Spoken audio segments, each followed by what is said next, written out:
Hello everyone, welcome back to Study Crunch. Now we are going to start with linear convolution and circular convolution. This is the lecture 3 of DFT. Now starting off with linear convolution. What is linear convolution?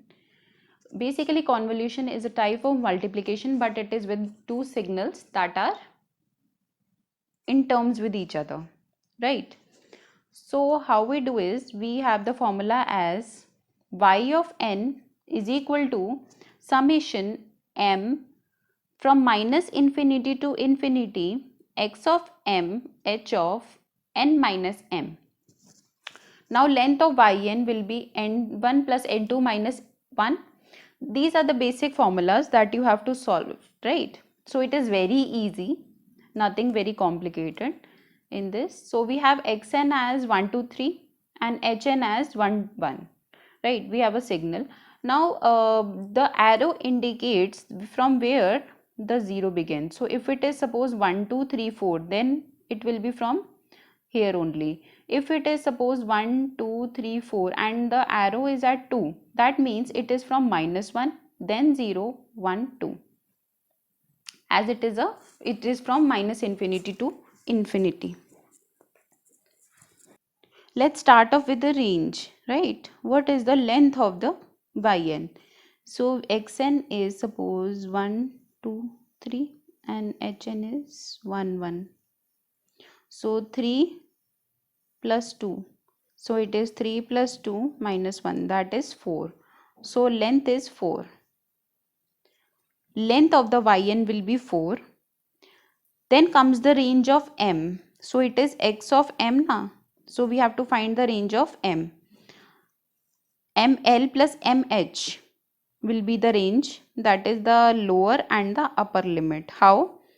From xn we take the lowest value, position value number. So the lowest position is 0.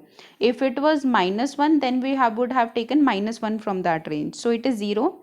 So at 0 we have 0 is the lowest range and 2 is the highest, that is 0 1 and 2. So the range will be, the m will lie between 0 to 2. Range of n, it is xl plus hl. So higher limits, right? We have nl. nl will be x ka lower is 0 and h ka lower is also 0. So 0 plus 0, that is 0. And n of h will be, that is the higher limit. So the 0 will be the lowest range and the higher one will be 2 plus 1, 3. So we have to take the position values. Always remember, only the position values we have to take. So it is 3. So range of n will be from 0 to 3. Now we have found out the range from where to begin. Let's start to solve the question. So range of m is 0 to 2 and 0 to 3 is the range of n. Putting the values in this part, that is for n is equal to 0, we have x of m and h of 0 minus m. We put the values of 0 in here, like n is equal to 0. Now n will move to 3. So n0, then n1, n2 and n3. These are the 4 values you have to take. Then comes like x0 into h0, x1 into h of minus 1.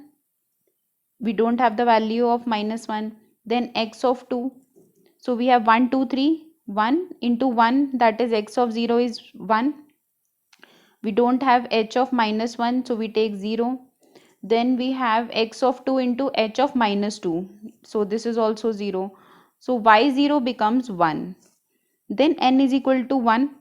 For n is equal to 1, we take n is equal to 1 minus m. So 1 minus m, 1 minus 1 and 1 minus 2. So value of minus 2 is not defined. So this will be 0 and the other two parts will be multiply and then added. Similarly, solving n is equal to 2. So x of 0, h of 2 minus 0, x of 1, h of 2 minus 1, x of 2, h of 2 minus 2. So this will give us 5. Then n of 3, x of 0, h of 3 minus 0, x of 1, h of 3 minus 1, x of 2, h of 3 minus 2. Added together give us 3. So 1, 3, 5, 3 is the answer, and the arrow comes out to be at 1 because both the arrows were at 0. Now we have to solve this equation, solve linear using circular method. We have to use the circular method. So there is a shortcut method to solve this part, right? First of all, we'll be taking the lengths of both of these. So it is 4 and 4. Both are equal. But the length of the outcome or the output should be 7. How? So it is n1 plus n2 minus 1. So it is 4 plus 4 minus 1, that is 8 minus 1, 7. So 7 should be the length. So what we do is we take rest as 0. So we have x of n as 1, 2, 3, 4. Then we take 3 zeros to complete the length of 7 in circular convolution, right? So y of 0, 1, 2, 3, 4, 5, 6.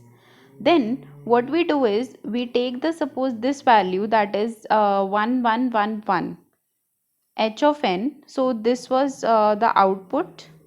This is h of n and this is the x of n. Now we have to convolute both of these. How we do is we have h of n as 1, 1, 1, 1 and 3 zeros.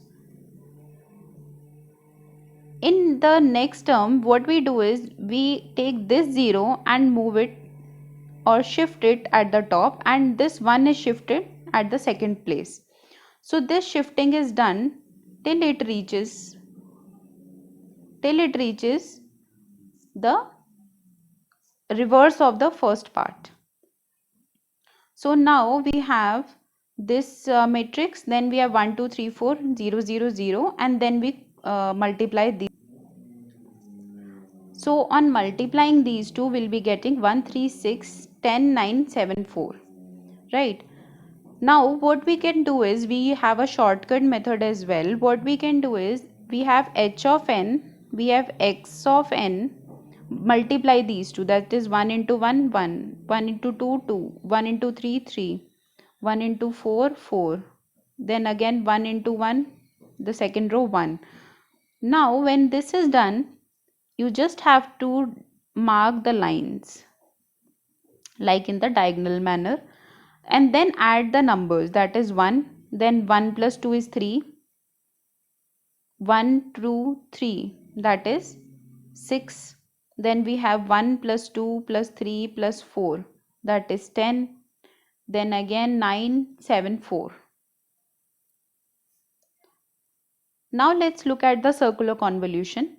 In circular convolution, we have the max number, that is we use the term max, n1, n2. n1 is the length of the first one and the second length. So we have 4 and 3, so the maximum number out of this is 4. So n becomes 4. Again by same method, we have the output, we have hn, we have xn. Just multiply these two and then you will be getting the circular convolution of the system. So this was all about this lecture. I hope it is now clear to you that how to solve the linear and the circular convolution and using the method of linear using the circular method. If you have any doubt, you can always ask me in the comment section below. Next we are going to start off with FFT. Thank you.